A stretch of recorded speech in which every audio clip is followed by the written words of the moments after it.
Esu Lukas Tarnavičius iš Klaipėdos, studijuoju pirmam kurse, tarptautinį verslą, anglų kalbą.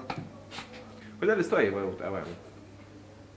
Visų pirma, tai galėčiau pasakyti, kad nenorėjau studijuoti nieko konkretaus, tokio kaip fizika, matematika ir taip toliau. Ieškojau kažko plataus, nusprendžiau, kad TVM ten būtų geriausia vieta.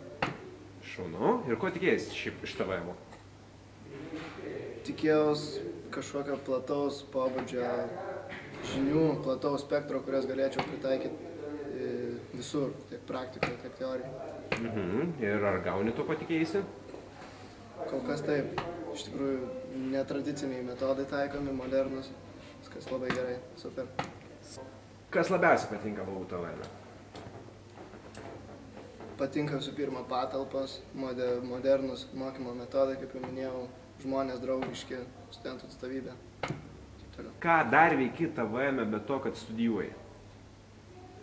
Žaidžiu stalo futbolą. Irgi įdomus dalykas. Sportuoju, organizuoju renginius. Stengiuosi kažką dar pakeisti, padaryti, kad būtų geriau. Koks mėgstamiausias dėstytojas tavo?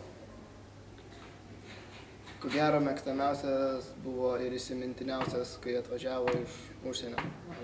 Aha, rezidentas. Ja. Ką norėtum bendrai apie VUT pasakyti, ar kažko palinkėti, ar kas šauna į galvą? Norėčiau palinkėti siekti užsibrėžtų tikslų, gerinti universitetą, pritraukti daugiau studentų, daryti, kad visi būtų patenkinti.